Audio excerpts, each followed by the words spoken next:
고열과 오한, 두통과 구토가 동시 발생한다면 뇌수막염일 수 있습니다. 오늘 영상에 주목하세요. 안녕하세요, 건강보따리입니다. 사람의 중추신경계는 뇌와 척수로 구성되어 있으며 뇌수막이라는 세 겹의 막에 쌓여 있습니다. 뇌수막염이란 뇌와 척수를 둘러싼 뇌수막에 염증이 생기는 질환을 의미합니다. 주로 바이러스나 세균의 침투에 의해 발생하는 것으로 알려져 있습니다. 고열과 오한, 두통을 동반하는 뇌수막염 증상은 감기와 비슷해서 오인하는 경우가 많은데, 만약 두통이 매우 심하고 구토 증상을 보인다면 뇌수막염은 아닌지 의심해볼 필요가 있습니다. 그렇다면 뇌수막염 증상과 원인은 어떻게 될까요? 뇌수막염 원인 및 증상. 뇌수막염을 일으키는 원인은 다양한데, 감염성 원인으로 바이러스가 뇌 척수액으로 침투해 발생하는 염증이 대표적입니다. 주로 장 바이러스에 속하는 콕사키 바이러스와 에코바이러스가 90% 이상의 원인을 차지합니다.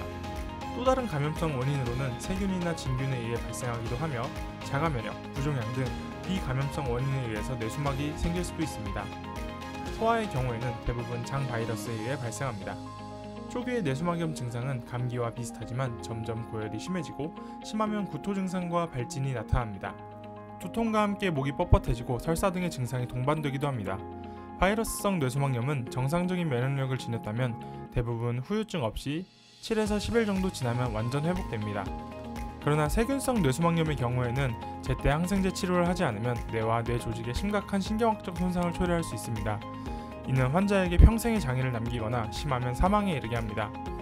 생존하더라도 난청과 시력 손상 등의 가능성이 높습니다.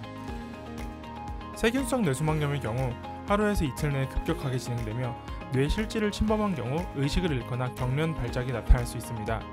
심한 경우 혼수 상태에 이를 수 있으며 인지기능 장애와 뇌전증을 남길 수 있습니다. 뇌수막염 검사 및 치료. 사실 일반 환자들은 세균성 뇌수막염과 바이러스성 뇌수막염 구별이 어렵습니다. 따라서 뇌수막염 증상이 의심된다면 반드시 전문 병원에서 진단을 받아야 합니다. 그리고 세균성 뇌수막염과 바이러스성 뇌수막염은 치료 방법과 경과에서 큰 차이가 있습니다. 뇌수막염은 뇌척수액과 분변 검체를 통해 진단합니다. 뇌척수액에서 백혈구 수치가 증가해 있고 환자의 증상이 뇌수막염에 해당되면 뇌수막염으로 진단합니다. 정확한 원인 균주는 뇌척수액 배양과 면역학적 검사를 통해서 확인합니다. 뇌수막염 치료를 바이러스성 뇌수막염의 경우 해열제, 수액보충 등의 재중 치료를 합니다. 대부분 환자들은 특별한 치료를 하지 않아도 시간이 지나면 증상이 호전됩니다.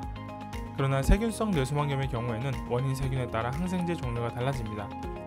그래서 원인 세균을 배양하는 검사가 중요하지만, 세균 배양에 2에서 3일 정도 소요되다 보니 보통 연령에 따라 잘 나타나는 균에 대한 항생제를 사용합니다.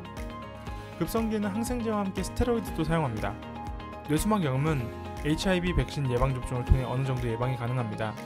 뇌수막염을 일으키는 모든 세균성 원인을 예방하는 것은 아니지만, 주요 원인균인 폐렴구균, 수막구균, B형 헤모필루스 인플루엔자를 예방할 수 있습니다.